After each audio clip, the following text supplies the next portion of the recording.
Good morning. Welcome to another meeting of the Future Builders project. My name is Paweł Gregorczyk and today I will be interviewing Alicja Kuczera. We will be discussing the green side of construction and its future. But before we begin, let me share a few words about Future Builders. The Future Builders project is a unique space for dialogue on the future of construction, architecture, urbanism and design. It features meetings and interviews with experts who advocate for positive change, offering a substantial dose of knowledge and inspiration for all those interested in these topics. Aluprof is the sponsor and originator of the Future Builders project. In the EU, buildings are set to be zero carbon by 2030 and the construction sector aims to be climate neutral by 2050. These are ambitious plans, especially considering that buildings in the EU currently account for 40% of total energy consumption and 36% of greenhouse gas emissions. So, how can we build green? Are green certificates the future of construction? This is what we will discuss with our guest, Alicja Kuczera, the Managing Director of the Polish Green Building Association, PLGBC. She is an expert in green building, the closed-loop economy and the decarbonisation of building resources. For the past decade, she has been developing the construction sector's most vibrant non-governmental organisation working to make green building the norm in Poland. Welcome to our studio and thank you for accepting our invitation to join the Future Builders project. Thank you very much for having me. Alicja, in my introduction I mentioned some troubling statistics. 40% of energy consumption and 36% of greenhouse gas emissions in the EU are attributed to buildings. Why is the situation so dire? Before I explain why it's so bad, it's important to acknowledge that buildings indeed place a significant burden on the environment. This is undeniably similar to global data. While emissions might be slightly lower at the moment, construction still places a huge burden on the environment because buildings are very energy intensive. We need a lot of energy, first to produce the building materials we use, and then to operate those buildings, heating, cooling and heating water. So buildings are significant energy absorbers. The EU, along with many other parts of the world, is fighting against this, of course. Here are some important facts. In the EU, 35% of buildings are over 50 years old and 75% of all buildings are energy inefficient. It is estimated that by 2050, about 90% of the buildings currently standing will still be in use. So in our part of the world, we have a significant problem with existing buildings. The new regulations being introduced for new buildings are very ambitious. They offer us a great opportunity to significantly reduce the environmental impact of buildings. However, our biggest problem in Europe is the already existing buildings. In contrast, in other parts of the world, particularly in the global south, there is massive construction underway. There, if regulations exist, and it's crucial that they do, they are often set at a rather ambitious level. This means that new construction in those regions also has a chance to be more sustainable. It doesn't seem like this data hasn't changed much over the years, almost like a copy and paste situation with each new report. Yes, since 2014 I've seen consistent statistics from the EU regarding the construction sector's environmental impact. For example, buildings account for about 30% of water consumption and 33% of waste generated. These figures have remained stable, reflecting consistent proportions. On the positive side, while the burden hasn't increased, new buildings are being added, which suggests that the overall impact might not be worsening. Nevertheless, we need to significantly accelerate the modernization of existing buildings. This is a crucial priority for every European country right now. It's important to mention the recently enacted Energy Performance of Buildings Directive, which requires us as EU member states to implement this legislation within the next 2 years. The directive enforces, among other things, the requirement for zero-carbon buildings. These are buildings with very high energy performance, meaning they use minimal energy for their operational needs. If energy is required, it must come from zero-emission sources, such as RES. Alternatively, a building could be connected to a low-emission district heating network. However, in Poland, this is currently not a viable option, as our district heating networks are primarily coal-based, making them unsuitable for this purpose. This applies not only to new buildings, but also to existing ones. The updated directive puts significant emphasis on the modernization of existing buildings. Member states are required to develop plans for this purpose. There are now minimum energy standards that must be met, and the worst-performing buildings will need to be continuously upgraded. It might seem that the commitment required to address the issues in the built environment is so significant that decarbonization is the only way forward. Of course, there is no other option. As a global society, all economies and industries must decarbonize, or life on this planet may become unviable within a century. This is an undeniable scientific fact, consistently proven by numerous studies and UN reports, including those from the IPCC, which detail how our climate is changing. This is the inevitable path we must take. Some people deny this reality, which is the most concerning aspect. However, we cannot avoid the need for action. Regarding skeptics, often referred to as eco-skeptics, convincing them of the benefits of these positive changes can be challenging. Even though the data is clear, many still resist embracing green goals. I personally believe that major skeptics may never be convinced. We must accept that a certain percentage of society has a different worldview and perceives reality differently. Instead, our focus should be on engaging the rest of the rational society, helping them understand the necessity of these changes. It's important for them to recognize that these changes are crucial, especially since many aspects of our everyday life can lead us to deny the urgency of the situation. I get very nervous when I see memes that say you're encouraged to use paper straws while tens of thousands of flights happen every day. Yes, but it's about my perspective as just one person among 8 billion. My individual actions are part of what drives systemic change. Individual changes are crucial for accepting and implementing broader systemic changes. For instance, consider what's happening with the Green Deal. Recently, there have been major protests by farmers. This shows how messages can be distorted by certain pressure groups. Suddenly, the Green Deal is being criticized as if it will lead to widespread ruin, suggesting that we won't be able to eat, produce, or do anything at all. This, of course, has no basis in reality. It highlights that skeptical forces will always be at work. However, those who support progress understand that we need to change virtually everything in our production processes. We must focus on producing low-carbon materials for zero-carbon buildings and develop systems such as air conditioning and heating that use minimal energy to maintain these buildings. This systemic change is essential, and while it may feel like a revolution, we are more likely to achieve it through evolution. This shift will involve altering business practices and models. For instance, consider the closed-loop economy as an example of how we need to rethink our approach.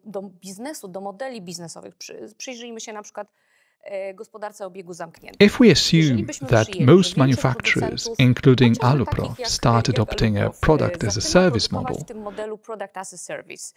where they don't sell their products outright but retain ownership and charge a monthly fee for services, like facade rental, whether it's facade rental, lighting services, or elevator services, from a business perspective, cash flow would be turned upside down. there would be no immediate revenue from the sale. This shift requires a complete overhaul of processes, starting with cash flow and extending to many other factors. It would involve beginning with small-scale experimental trials, or demo cases as we call them, and then gradually scaling up.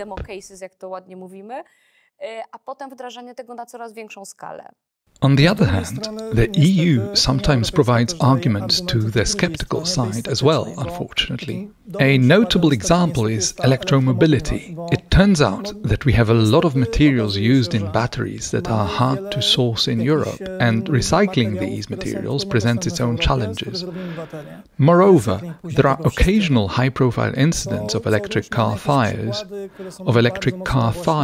which are publicized and used to argue that this shift in the automotive industry is problematic. If we give arguments to the skeptical side in one area, like electromobility, should we also find strong arguments in the construction industry to convince the unconvinced? It's important to note that comparing different sectors isn't as straightforward. For example, the high and growing market share of Chinese electric cars is often cited as evidence of policy shortcomings. While there are promises of future changes, the current situation underscores the need for improvements. In the construction industry, however, we have clear goals and well-defined objectives. We know what we need to achieve. We know how many buildings need to be retrofitted each year to move out of the worst energy classes. We also understand the importance of having clear energy classifications. Thankfully, we will finally have these energy classes implemented in Poland in 2 years. Even sooner than that, by January 2026, Poland will have new energy certificates. Currently, there is a public consultation on a draft that will introduce these energy classes. From my perspective in the construction industry, this represents a set of guidelines we must strive to meet and implement in our work. Whether as designers, material producers, developers or contractors, each participant in the construction chain plays a crucial role. For example, contractors who are involved in the building's life cycle have significant environmental impacts, such as the water used in concrete production, and so on and so on. Each participant has a role to play and should be aware of their responsibilities in this process. How would you define green building? What makes a building zero emission, and what solutions must it incorporate to achieve this? To start with, green building was discussed a long time ago, during those early conversations about somewhat environmentally friendlier construction practices. Today, the term sustainable building is more commonly used. Sustainable buildings are defined by 3 key elements: they're economical, environmentally friendly, and comfortable for their users. We're focusing on these 3 aspects because green is associated with environmental focus, which is exactly what we aim for. Sustainable building takes a broader approach, but funding needs to align with these goals. Without proper funding, nothing will get done, so this needs to be a foundational consideration. Additionally, the buildings must be user-friendly, ensuring high comfort for occupants and a quality indoor environment, since we spend 90% of our time indoors. Finally, low energy consumption is essential, achieved through various solutions to minimize energy use. This includes insulation, well-insulated windows, doors and attics, as well as heat pumps combined with photovoltaics on the roof to either cool or heat with the energy produced. LED lighting is also important.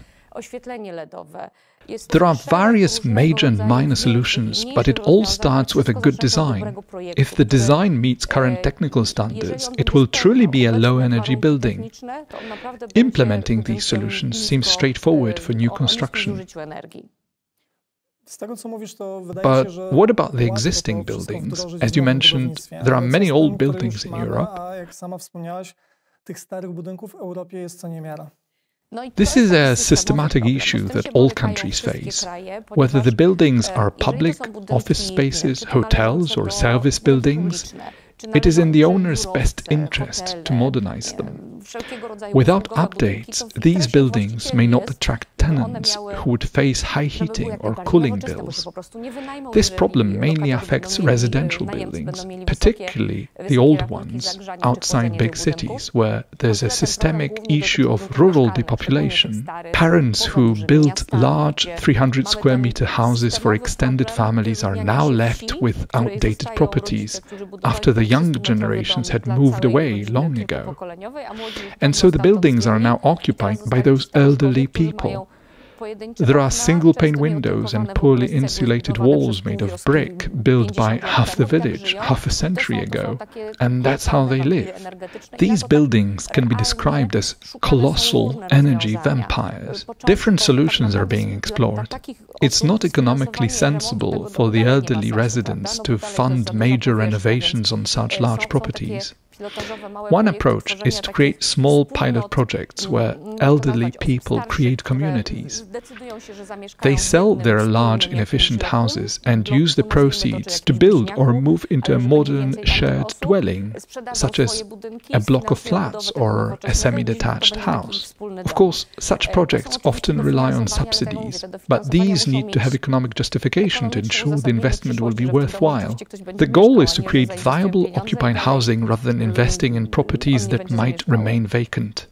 Green construction in Poland. What stage are we at compared to Germany and the UK? Is it crawling or has it already developed well? After a decade of PLGBC, you can probably easily judge this. After a decade of my involvement with PLGBC, as with PLGBC now being 16 years old, the organization is indeed very mature. We began certifying buildings early on, as multi-criteria certification serves as a key barometer for assessing the sustainability of construction. These tools allow us to track the number of certified buildings and the total certified area within the country. Certifications began to emerge in the 1990s, with American and British systems leading the way. Initially, certification started in those countries and then spread globally. In Poland, the first building was certified in 2010. Today, specifically at the beginning of the second quarter of this year, we analyze the market for multi-criteria certification. There are 2,035 certified buildings in Poland, which is a significant number considering the 14 years of development. However, with 14 million buildings in Poland, this number looks minuscule. These figures include all types of buildings permanently attached to the land across various functions. While the number of certified buildings is insignificant compared to the total, we focus more on the area of these certified buildings in relation to the total area rather than just the number of buildings. About 2.5% of the building stock in Poland is certified. I understand office buildings and large warehouses, they are indeed certified. Exactly. Globally, mature markets typically reach around 3% certified space. In Poland, the first certified building was a production and office facility. Certification initially focused primarily on office buildings, then expanded to commercial properties. Over the past 3 years, there has been a dynamic increase in the certification of warehouse buildings. While the number of certified warehouses has not yet surpassed that of office buildings, their larger size means they exceeded office buildings in terms of surface area. Additionally, there is growing interest in certifying residential buildings. Residential construction benefits from having multiple players who build with the knowledge that their properties are already sold. This often means that developers may only meet the basic technical requirements, which can vary. This segment of the market is challenging, also across Europe. Certification schemes like BREEAM, LEED or the German DGNB are thriving in commercial properties, but not as much in residential buildings. To address this, along with other associations in Europe, we have decided to create our own national residential certification. Ours is called Green House and is tailored to our technical conditions, capabilities and construction practices in Poland. We are seeing a growing interest in residential certification, although the numbers are still very small. This surprised me because I expected you would say that this is a topic currently neglected in Poland. However, the 2.5% certified buildings in Poland compared to the 3% in Western Europe shows that the difference is not very large. Yes, exactly. We've caught up quickly, mainly because certification initially focused on office buildings.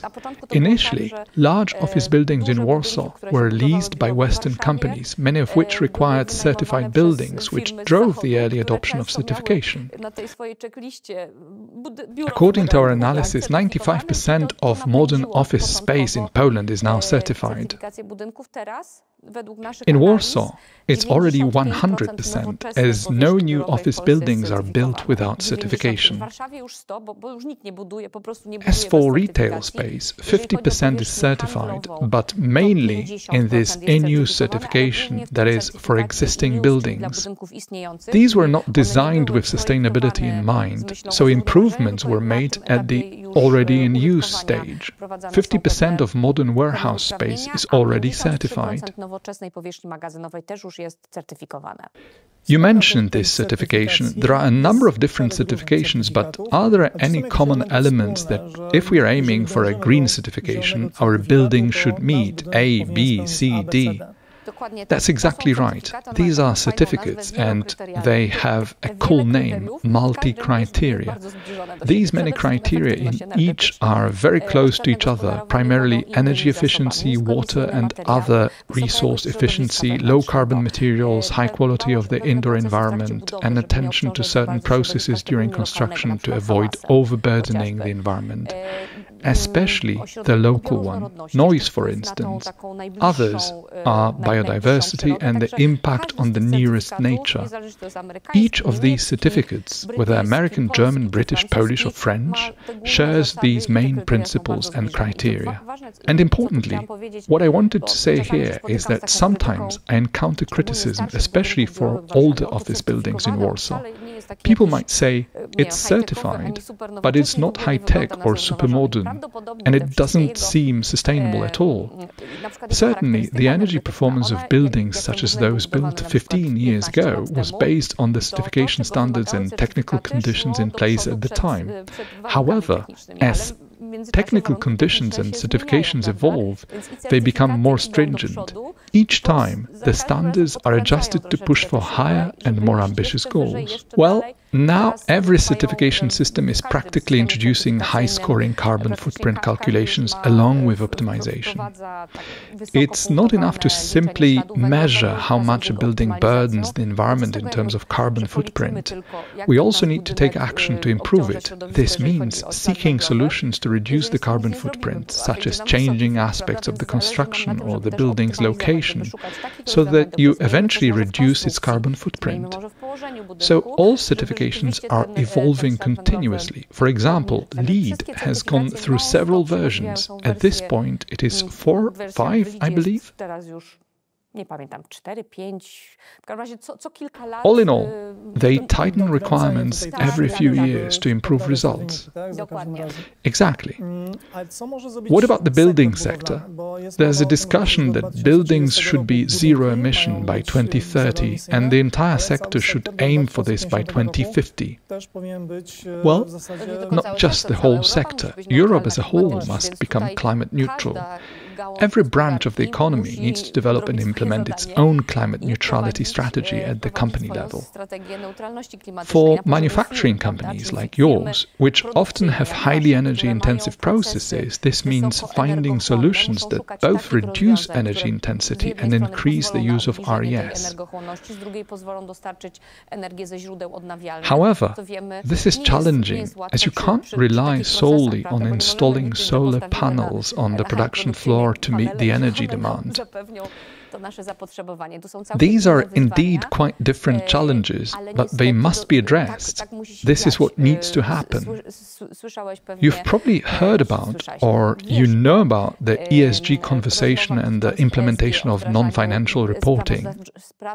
This tool is designed to compel companies to disclose their climate goals alongside their financial reports. Just as you can currently compare the financial statements of company A to company B, in the future it will be possible to compare ESG reports directly. Until recently, companies wrote reports according to guidelines chosen by the consulting firms that prepared them. Now, everyone will have to report in exactly the same way, increasing transparency. This will likely drive progress, as companies will want to demonstrate their superiority over competitors. Well, yes, as Aluprof, we don't have such a problem because we work with aluminum, a material that is environmentally friendly due to its recyclability. For example, we have a low-carbon line that allows us to produce profiles, facades and other products with a reduced carbon footprint. However, there are traditional materials that face technological limitations and cannot easily overcome certain environmental challenges. Will any of these classic materials go out of business because their carbon footprint in production is too high? I don't foresee that happening because we don't have substitute materials. Wood is a great material, but there isn't enough wood available to build exclusively with it. It can be developed for certain market segments, especially residential construction, but resources are limited. Even though wood is renewable, it takes time to grow, and we can't use old-growth trees for construction. Cement, and by extension concrete, is another material with a significant carbon footprint. All major manufacturers are working on low-carbon technologies to reduce the energy-intensive components, but there are limits to how much the processes can be optimized. If something needs to be heated, it must be heated. You can't do it cold, right? So there are certain limits to which one can reduce the carbon footprint, but some manufacturers are experimenting with supplying entire plants with renewable energy from various sources. We are also modifying the aggregate mix used in production to achieve a much lower environmental impact compared to standard concrete.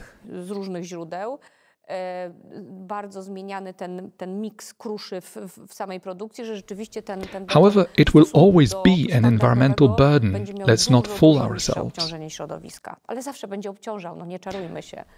The goal is to minimize it as much as possible.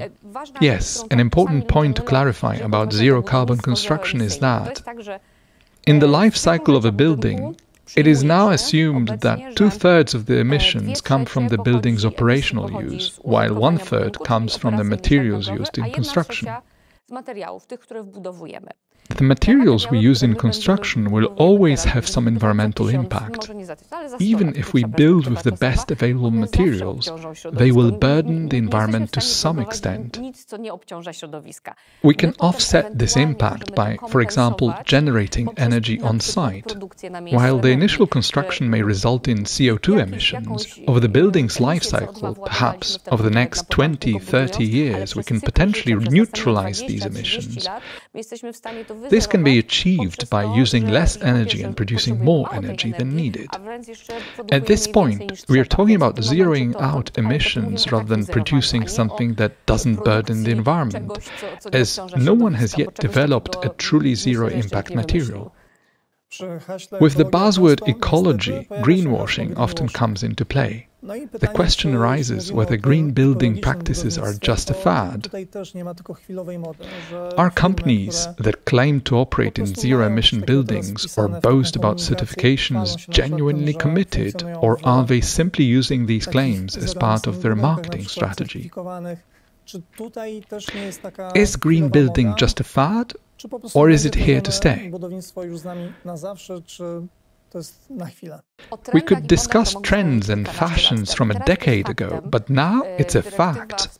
The Energy Performance of Buildings Directive makes it clear that green building is not a trend or a fad. It must be implemented. However, as a membership organization, we must be very diligent. Like Aluprof, our members include representatives from the manufacturing sector, developers and architects. We need to carefully verify each company that wants to join us to ensure they align with our environmental standards and values. This means we must closely monitor and assess their practices to avoid including those who produce environmentally harmful elements or design in ways contrary to our principles. And it's like this. I think there are more and more eyes scrutinizing and checking, so it's not so easy to pull the green wool over somebody's eyes anymore, so to say. International organizations exist in almost every country, serving as counterparts to the PLGBC, right? Yes. How much more work do we have compared to those who are a step ahead, and what are these tasks? The main task is to transform the Polish construction sector to ensure it meets all sustainability standards. These tasks are numerous. First of all, it is essential for our government to implement this directive effectively. While the directive exists, it still needs to be integrated into our national legal system. The absence of energy classes today exemplifies the inadequate implementation of the previous version of the directive. In most European countries, energy classes have been established for years, without contention. Above all, it's crucial to implement this directive in a pro-development and modern way. While it can be executed in a more conservative fashion, there is also the opportunity to advance and impose stricter requirements. This approach promotes a more conscious design process, especially for new buildings. During the design phase, significant optimizations can be made regarding energy consumption and material emissivity. Therefore, architects should focus on designing buildings that adhere to these European and global standards from the outset. It's the manufacturer's responsibility to develop low-carbon materials, which will be used in these zero-carbon buildings. As I mentioned before, everyone involved in the building life cycle has a crucial role to play. If one party fails, the others won't be able to make up for it. So here it is. We're all working towards a common goal, and it's crucial for everyone to understand that their actions significantly impact how others will act. This interconnectedness cannot be overlooked. Let's imagine Mr. Jan Kowalski is building his dream house. He has been thinking about green building and the benefits of sustainable practices. What can he do to make his house more eco-friendly? Does he need to apply for a certification? Not necessarily, right? No, for an individual homeowner, formal certification doesn't make much sense as such, as an on-paper confirmation. However, a practical approach would be to consult a designer who specializes in green building practices. By providing the designer with a guide to eco-friendly house features, Mr. Kowalski can ensure that sustainable solutions are implemented. There will be no need for an official evaluation or a certification badge, as the focus is on practical implementation rather than formal recognition. Although maybe labeling could be beneficial. Consider the development of photovoltaics in Poland. One reason for its success is its visibility. If houses started to be labeled as eco-friendly, it could create a similar effect. If Mr. Kowalski sees that Mr. Nowak has an eco-friendly house, he might want one too, perhaps even aiming for a higher standard. This kind of peer influence could drive more widespread adoption of sustainable practices. Certainly, it's important to apply all the solutions required by our technical standards. The key here is having an informed designer. While there are many ready-made house designs available, Mr. Kowalski, who is building a house for the first time, may not be able to accurately assess whether a design design is truly energy efficient. Therefore, having a knowledgeable designer is crucial to ensure that the house meets energy efficiency standards. So, he needs to be fortunate enough to find someone who can advise him, whether it's the designer or a knowledgeable family member. Building the house reliably is crucial because design is just one aspect. Construction quality matters a lot. Avoiding thermal bridges, correctly setting windows and doors, and properly insulating them are all critical. It's worthwhile to conduct a thermal imaging study after construction to ensure nothing was done incorrectly. Modern standard solutions include heat pumps, mechanical ventilation, and solar panels. These aren't cutting-edge, unheard-of technologies. They are well-known, accessible, and often subsidized. It's a matter of taking a little interest and finding someone who can advise us well.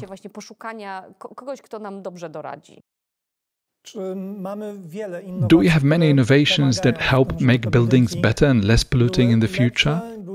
I recall that during the previous edition of your PLGBC meeting, soon another one in October in Warsaw, you highlighted an example from the Warszawa Zachodnia railway station where innovative photovoltaic skylights were used. These skylights not only bring light into the rooms but also generate electricity. How much can these innovations still support us? Could it be possible that in the future buildings will not just be zero emission, but might even emit oxygen, for example? It seems possible.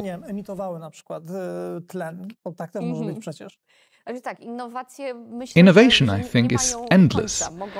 As rich as innovators' imaginations are, such innovations are possible. Both large companies, small businesses, and startups are continuously searching for new solutions to simplify processes and reduce energy and carbon intensity. This development is ongoing. As an industry, we may not always be seen as major innovators. But when you look at individual products, whether it's lighting, heating, facades or windows, there are numerous innovations, both small and large, that continually improve building quality. Regarding the construction industry's involvement, how many PLGBC members are there currently in Poland? At the moment, there are almost 240 members. Is this mostly the original group that joined earlier, or is there a growing environmental awareness among construction companies as well who want to join? Currently, there are 240 companies plus an additional 100 individual members, making a total of 340. However, I focus on companies because they generally have a greater impact than individuals. Certainly, the original group of members who have been involved from the start continues to play a significant role because their commitment is deeply ingrained. Over time, various industries have joined the movement. Initially, office buildings led the way, followed by warehouse developers, contractors and material manufacturers. At one point, I used to joke that we could almost build an entire building using products from our member companies. Notably, we used to lack window manufacturers, but we now have manufacturers covering nearly all technologies and building materials, so our membership is definitely expanding. We attract both established leaders who wish to share their expertise, inspire the market and showcase their products and projects, as well as smaller companies eager to learn. These newer members join to understand how to calculate carbon footprint, why it's important and how to address it. Regarding education, it's crucial to focus on the younger generation. It's important to cultivate their environmental awareness early on, especially since many will likely enter the construction industry, so they have an eco-friendly mindset from the start. Apparently, you collaborate with scientific and higher education institutions to ensure that students develop a different level of environmental awareness from an early age. We extend our efforts even further, for example, kindergartens. We have a project called the PLGBC Green Building Academy, which offers a series of classes and lectures. This initiative spans all educational levels, from kindergartens to elementary schools, high schools, and even universities. In these partnerships, PLGBC and the academic institutions work together to implement solutions or develop design guidelines, often focusing on principles like circularity. This collaboration with the scientific community is an integral part of our efforts. Will all new buildings have some form of certification in the near future, particularly for multifamily or office buildings? Office buildings are likely to continue moving towards certification, with around 95% of modern office buildings already certified. For residential buildings, especially multifamily ones, we might not see such high certification rates in the near future. However, we are observing global trends to gauge the direction of certification practices. What's crucial for us is that buildings are constructed according to sustainable construction standards. So, as I understand it, there is only one right path, with no alternatives at this point. There's no turning back, no alternative routes. This is the only path, and it isn't paved with asphalt, because asphalt signifies ease. The path is not intended to be easy, and perhaps it should remain challenging. So, let's say the path is somewhat compacted already. We may never make it completely concrete or asphalted, but we must continue to follow and strengthen this path. Thank you very much for the interview. Alicja Kuczera, the Managing Director of the Polish Green Building Association, was our guest today. I look forward to welcoming you to our upcoming conversations as part of the Future Builders project. Let's build a better future, czyli budujmy lepszą przyszłość razem z Aluprof. Dziękuję serdecznie.